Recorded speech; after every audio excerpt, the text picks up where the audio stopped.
On this show do not reflect the views and opinions of our advertisers and management of Pacific Telestations Incorporated.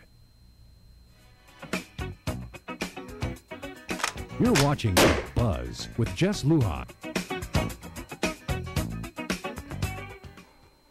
Good evening, Guam. I'm Jess Lujan. Welcome to this edition of The Buzz. Tonight, a very exciting show, and actually it wasn't planned, but because of the uproar from people and the planned closing of the Planetarium, I had called you a couple of days ago to be my guest tonight, and I thank you very much, Miss Eastlick. Miss Pam Eastlick, my guest tonight. She's the coordinator for the Planetarium at the University of Guam. Good evening. Good evening, sir, and thank you for having me. It's my pleasure.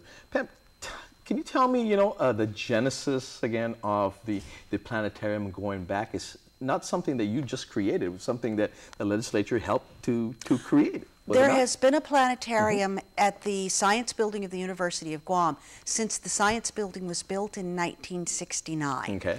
And in the late 80s, the system had not been properly maintained and it died, the system that was installed. And the gentleman, Dr. Juan Fernandez, wanted to revitalize the planetarium, and so he went to the legislature and he said, I need the money to do this. And I had told him, because I'd been involved in trying to fix the old system, I said, if you don't provide for the money for the maintenance, you might as well just take your money out into the parking lot and torch it, because that's been the problem. The money, there's no money for maintenance. So the legislature gave the university enough money to maintain the system. And it was installed 20 years ago in 1992. It has been an excellent system. I've had very, very few problems with it over the years. Because the money is there, if something goes wrong, we contact the sole supplier for the instrument, which is the Spitz Planetarium Company. We contact them, and they come and, or they don't come, although they have come out a couple of times.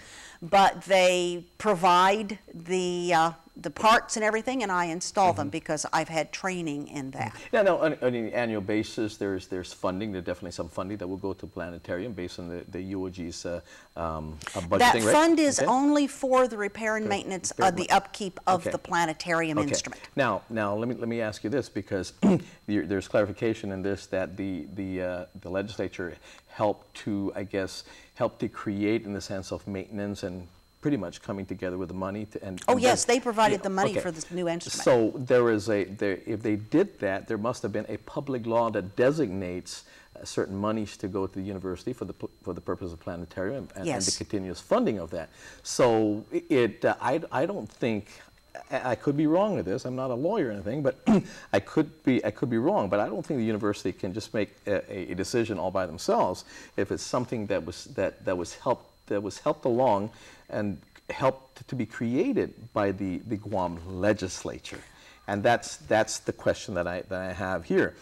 But let's talk about the years that the Planetarium has been in the service of the people of Guam. One of the arguments, basically, and I've heard, I don't know what the true argument is anymore, Ms. Eastlick, okay? Because one of the things that we heard is that the Planetarium is not in line with the University of Guam's curriculum. I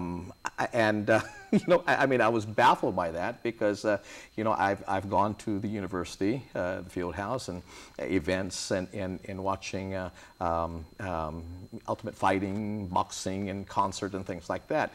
And it's a way. Yeah, it's a great community service, and the university makes money, okay, and it's a venue for people to go. And I think it's a great thing to have, okay. It's a great utilization of the facility when it's not being used. But that really has no partnership. It's not in line with curriculum of the University of Guam. Yeah. But it's an entity that the community can be serviced, and it's a money-making venue for the University of Guam.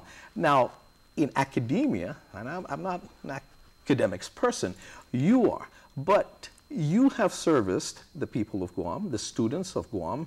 It may not be in line with a University of Guam curriculum, but my understanding is, because I've been a product of that too, where in my earlier years, I was able to go up to the University of Guam, the Planetarium, as part of a class project, part of a enhanced learning from my teacher and a class. Yes, yes, that's very true. I have, you know, I also do give shows for university classes. There are several university classes that utilize planetarium shows. You know, so I also do that.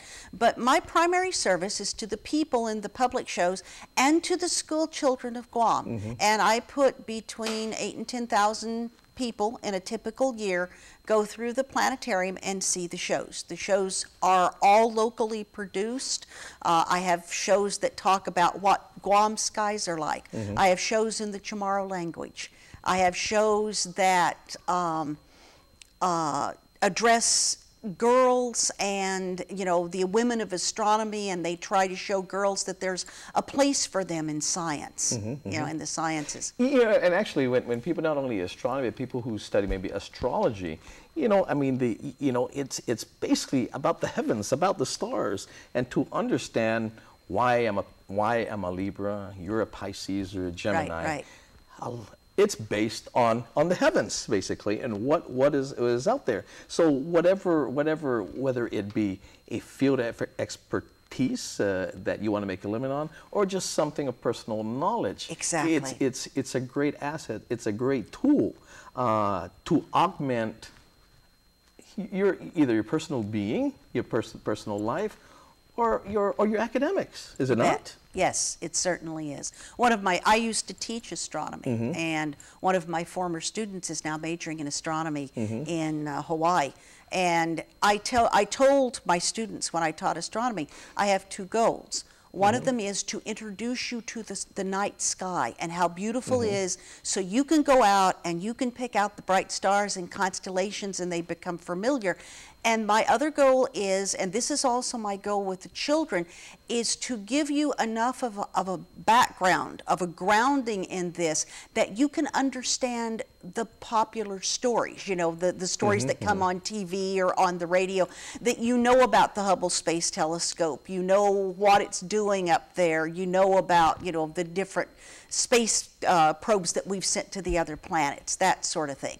And that's my goal, is to give people a basic education in astronomy. Yeah. Now, actually, you know, on my radio show in the morning, I had a couple actually traditional navigators, seafarers, who have called the show and said how it was very important, how Guam at this point, in years past, people used to, I mean, hundreds if not thousands of years past back, people from the other islands will come to Guam and be educated on the navigation. And in Hawaii right now they have 6 or even 7 traditional navigators.